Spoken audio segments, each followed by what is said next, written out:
Bismillahirrahmanirrahim. Assalamualaikum warahmatullahi wabarakatuh. Alhamdulillah, wassalatu wassalamu ala rasulillah, nabiyyina wa sayyidina Muhammad ibn Abdullah wa ala alihi wa sahbihi wa man walah wa ba'd. Saudara-saudariku dimanapun kita semua berada, semoga kita selalu dilindungi dan dibahagiakan oleh Allah Subhanahu wa Ta'ala dalam menjalani seluruh aktivitas berkehidupan kita, sehingga insya Allah mampu menghadirkan bekal-bekal terbaik sebelum kita kembali kepada Allah Subhanahu wa Ta'ala. Tentunya dalam kehidupan ini kita berharap mendapati kesuksesan, kebahagiaan, dan dua hal dimaksud dapat berkelanjutan di setiap tempat yang kita akan pijak. Bukan hanya di dunia, tapi juga insya Allah saat di alam kubur, pun demikian saat berkehidupan abadi di akhirat kelak. Untuk itulah kita seringkali berdoa, semoga di dunia ini kita mendapatkan kebaikan dalam berkehidupan, dan di akhirat pun mendapatkan kebaikan dalam berkehidupan. Rabbana atina fid dunya hasanah wa fil akhirati hasanah wa qina adzabannar. Demikian seperti diajarkan di dalam Al-Quran, surah Al-Baqarah di ayat 201 itu. Al-Quran menampilkan satu peta jalan yang mengantarkan setiap hamba pada kehidupan yang sangat ideal, berada selalu dalam naungan petunjuk Allah Subhanahu wa Ta'ala, yang dengan itu dapat mengantarkan percepatan hamba dimaksud meraih kesuksesan dan kebahagiaan. Di dalam bahasa Arab, sukses dan bahagia disebut dengan falah. Jika itu dapat digenggam, maka disebut dengan aflah.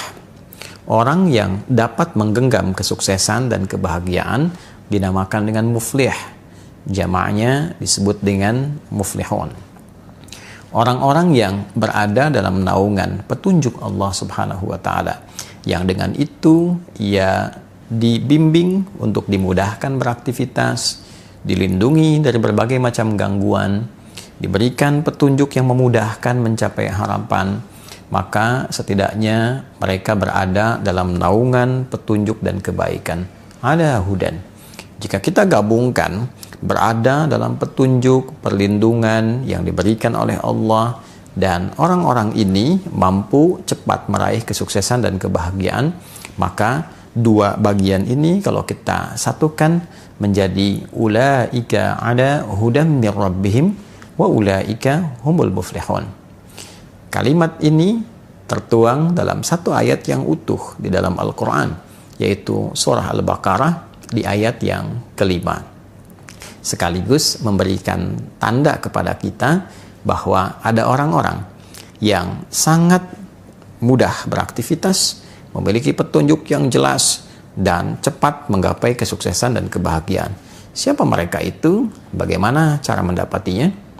Disinilah kita akan mencoba meringkas itu semua secara singkat dan padat tentunya. Teman-teman, ulaika, mereka itu. Maka dikembalikanlah mereka itu yang memiliki ciri-ciri pada ayat-ayat yang sebelumnya. Jika tadi ditampilkan capaiannya di ayat kelima, maka kita dapatkan di ayat keempat, ayat ketiga, dan ayat kedua yang merangkum seluruh langkah menuju kebahagiaan dan kesuksesan sejati dimaksud. Ada 5 hal yang kelimanya kita bisa sarikan khususnya dari ayat 3 dan 4 terkait dengan jalan cepat menuju kesuksesan dan kebaikan serta kebahagiaan yang sejati. Yang pertama, alladzina yu'minuna bil ghaib, yaitu orang-orang yang selalu mengupgrade imannya kepada Allah sekalipun Allah belum nampak secara langsung dalam pandangannya. Jadi syarat pertama seseorang ingin mendapatkan kedekatan dengan Allah, sehingga ketika terbangun relasi yang dekat ini aksesnya terbuka untuknya. Jika seluruh akses terbuka, maka tentu konsekuensinya kesuksesan, kebahagiaan mudah sekali didapat. Dalam kehidupan, ini bisa ditafsirkan dengan logika yang sangat sederhana. Anda memiliki akses dimanapun, dalam keadaan apapun. Akses yang mempercepat harapan dari apa yang ingin Anda capai.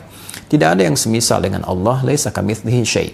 Namun dalam kehidupan duniawi kita saja, orang yang punya akses kepimpinan mudah sekali mendapatkan beragam macam bentuk kemudahan dalam beraktivitas. Demikian seterusnya. Maka bagaimana dengan orang yang memiliki akses yang sangat kuat kepada Allah Subhanahu wa Ta'ala? Maka dengan akses yang kuat itu, kedekatan yang lebih itu, Allah pun membuka seluruh jalur-jalur kemudahan dalam berkehidupan.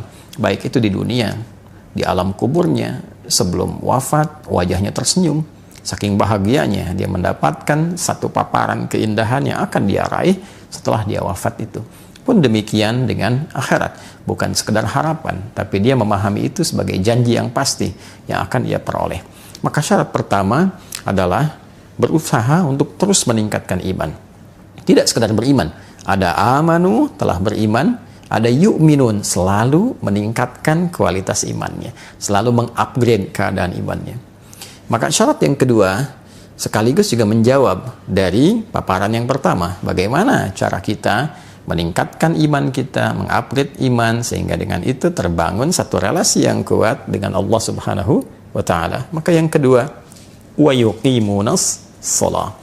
Berupaya menunaikan sholat dengan sempurna, sesuai kemampuan kita. Maka ciri orang yang selalu berusaha meningkatkan iman dan membangun kedekatan lebih dengan Allah Subhanahu wa Ta'ala, pembuktian pertamanya dengan berupaya menunaikan sholat semaksimal mungkin, sebaik mungkin. Bisa berisi pemaknaan kuantitas. Ada orang yang mencukupkan sholat fardu saja. Yang penting subuh, zuhur, asar, maghrib, isya ditunaikan. Tapi orang-orang yang ingin meningkatkan keimanannya kepada Allah, membangun hubungan yang lebih dekat, lebih kuat, dia coba ikuti dengan sunnahnya. Sebelum subuh ada sunnahnya, ia kejar. Antara subuh ke zuhur ada sholat sunnah apa saja, ia coba rinci. Ia coba berusaha menunaikan sesuai kemampuannya. Kemudian sebelum zuhur ada sunnah apakah saja, setelah zuhur ada sunnah apa lagi. Pun demikian di asar, di maghrib, di isya, di pertengahan malam, sesuai kemampuan ia mengeluarkan tema-tema terkait dengan sholat, waktu-waktu terkait dengan sholat. Maka dia berusaha menunaikan. Berapa rakaat bisa dia tingkatkan. Pasti ada perbedaan. Orang yang sekedar menunaikan sholat fardu dibanding dengan yang menambah, meningkatkan dengan sunnah, akan terasa perbedaan pada dirinya. Dan dengan perbedaan itu terasa konektivitas, hubungan yang terbangun antara seorang hamba dengan Allah Sang Pencipta pasti juga berbeda. Dan dampaknya akan lain. Orang-orang yang memiliki konektivitas yang baik dengan Allah, melatih pertama kali dengan kuantitas, dengan jumlah, setelah itu akan berpengaruh pada kualitas. Yuqimun bukan sekedar menunaikan, tapi ia merasakan kehusyuan di dalamnya, kenikmatan dalam menunaikan sholat. Maka mulai mencoba memahami mengapa tangannya mengangkat seperti ini, kenapa harus baca Allahu Akbar, apa maknanya Allahu Akbar.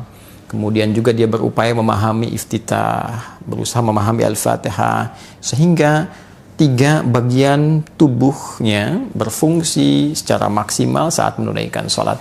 Tangannya bergerak, lisannya bicara, organ tubuh bagian luar. Kemudian pikirannya menerjemahkan, mulai bagian dalam. Intinya nanti rasa hati yang merasakan. Ketika lisannya bicara Allahu Akbar, pikiran menerjemahkan Allah Maha Besar, hati meresapi. Ya Allah, aku berikrar Engkau yang Maha Besar, Maha Agung. Namun dalam keseharian seringkali aku membawa keagungan, keangkuhan, dan itu menjadi hal yang tidak baik. Lalu diresapi, ditaubati, masuk ke iftitah. Allahumma ba'id baini wa baina khatayaya, ataupun wajjahtu dan yang lainnya sebagai bagian dari komitmen untuk memperbaiki diri, menjauhkan dari kekurangan, dari kesalahan, membangun kesolehan dan kebaikan-kebaikan baru. Itu dampaknya sudah sangat luar biasa. Jadi bila itu kita latih akses terbuka, setelah kita mendapatkan akses itu, bagaimana membangun sifat yang ketiga? Wa mimma razaqnahum yunfiqun. Adalah orang-orang yang mampu berbagi kebaikan dirinya dengan meningkatkan kemuliaan sosialnya. Jadi ada amalan sosial. Setelah baik secara individu, ya, secara pribadi, ia bagi kebaikan itu secara komunal, secara sosial. Jadi Satu, meningkatkan keimanan. Dua, melatih itu dengan menunaikan sholat, terkoneksi dengan Allah, dan pancarkan kebaikan personal itu dalam komunitas sosial.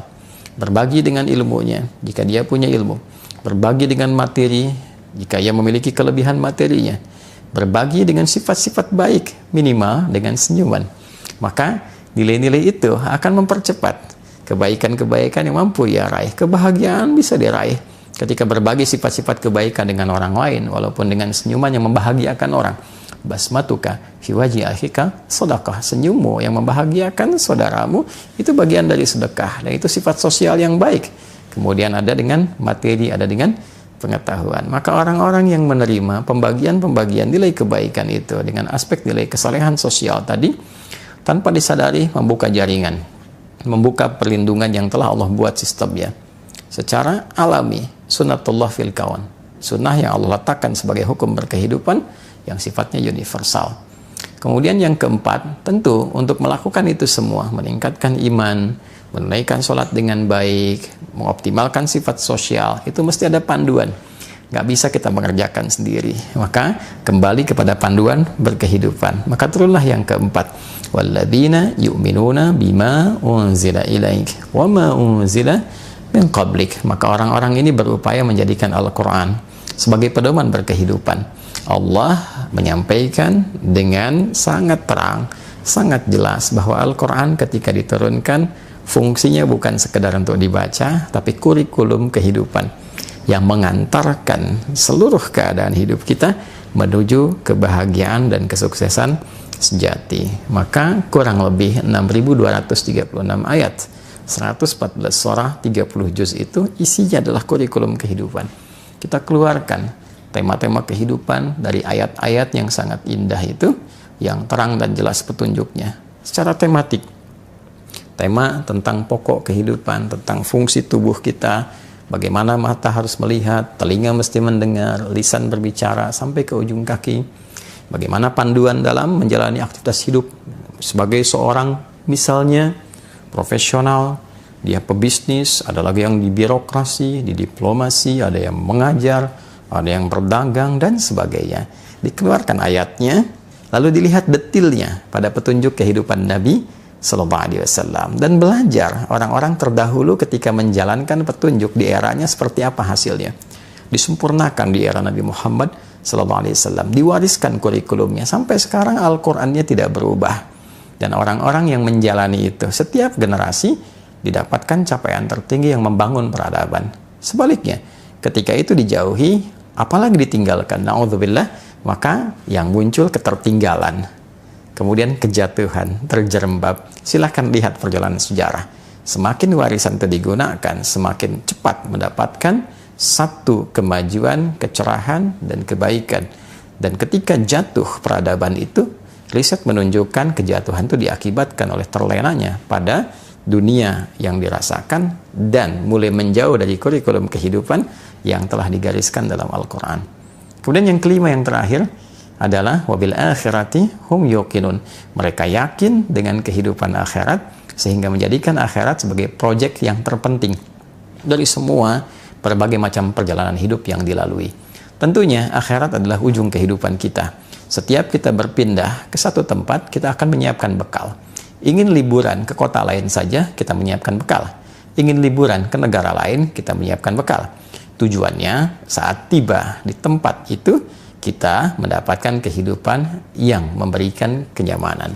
Pertanyaan akhirnya adalah, di tempat kita terakhir berkehidupan, dan tidak ada tempat lagi untuk kita tuju, tidak ada perpindahan lagi, abadi ada di situ, bekal apa yang sudah kita siapkan? Maka orang cerdas adalah orang yang berupaya mencari bekal terbaik di setiap tempat yang akan ia tinggali, sekalipun hanya transit. Dan di antara yang tercerdas itu, ia mengumpulkan bekal paripurna untuk tempat abadinya, dan di tempat itulah dia akan hidup selamanya dan tidak berpindah ruang kembali. 5 ini, jika dihadirkan dalam kehidupan kita, maka menghadirkan ayat yang kelima, ulaika, mereka itu yang mampu meningkatkan keimanannya kepada Allah dengan berupaya melatih itu melalui penunaian sholat yang baik, lalu mengoptimalkan nilai-nilai itu dalam konteks kehidupan sosial, menjadikan Al-Quran sebagai panduan hidup, melihat pada praktik di zaman-zaman dulu ketika dipraktikkan dengan nilai kekinian sesuai dengan eranya, lalu menjadikan akhirat sebagai proyek terbaiknya. Itulah ala hudam mir rabbihim, orang-orang yang akan selalu berada dalam petunjuk Allah sehingga memudahkan ia meraih kebahagiaan, kesuksesan, berada dalam perlindungan, wa ulaika humul muflihun, dan pastilah orang-orang itu akan selalu merasakan kebahagiaan dan kesuksesan yang sejati. 5 hal ini ketika dikerjakan dengan raihan tadi hanya akan mampu dilakukan oleh orang-orang yang disebut dalam Al-Quran sebagai orang-orang bertakwa. Dzalikal kitabu, isi Al-Quran itu yang sangat indah, yang jauh dari gambaran kita, yang punya keagungan yang tinggi, la raiba fi, tidak pernah ada keraguan di dalamnya. Kita mesti yakin, jangan pernah meragukan satu ayat pun, bahkan satu huruf pun di dalam Al-Quran. Maka ketika itu bisa kita yakini dengan optimal, keyakinan itu harus membuat kita mampu untuk menggali pemahaman dalam Al-Quran dan mengoptimalkannya. Maka jadilah ia petunjuk. Siapa yang mampu melakukan itu? Hudal lil muttaqin. Semua kurikulum kebaikan dan petunjuk itu hanya bisa dikerjakan oleh orang-orang yang bertakwa. Maka ketika khatib Jumat mengatakan mari kita tingkatkan takwa, ketika dalam pengajian dibuka dengan peningkatan takwa, sejatinya takwa itu mengantarkan kita pada kebahagiaan dan kesuksesan yang sejati. Wa may yattaqillaha yaj'al lahu makhraja wa yarzuqhu min haitsu la yahtasib. Siapapun yang mampu meningkatkan takwa, maka ia berpeluang mendapatkan beragam solusi dari berbagai macam persoalan kehidupan yang dihadapi, bahkan rizki pun boleh jadi akan mengalir kepadanya dari sisi yang tidak dia duga. Wattaqullaha la'allakum tuflihun. Tingkatkanlah takwa kalian kepada Allah, maka kalian akan cenderung mendapati kesuksesan dan kebahagiaan yang sejati. Wattaqullaha wa yu'allimukumullah.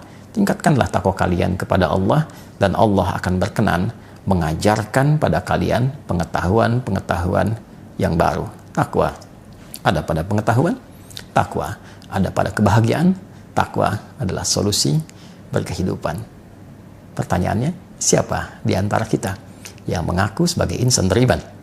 Terlebih menyimak video ini yang berupaya memotivasi dirinya untuk meningkatkan takwanya kepada Allah dan mendapati janji Allah sebagai sesuatu yang pasti untuk diraih. Semoga berkenan. Maafkan saya, Adi Hidayat. Assalamualaikum warahmatullahi wabarakatuh.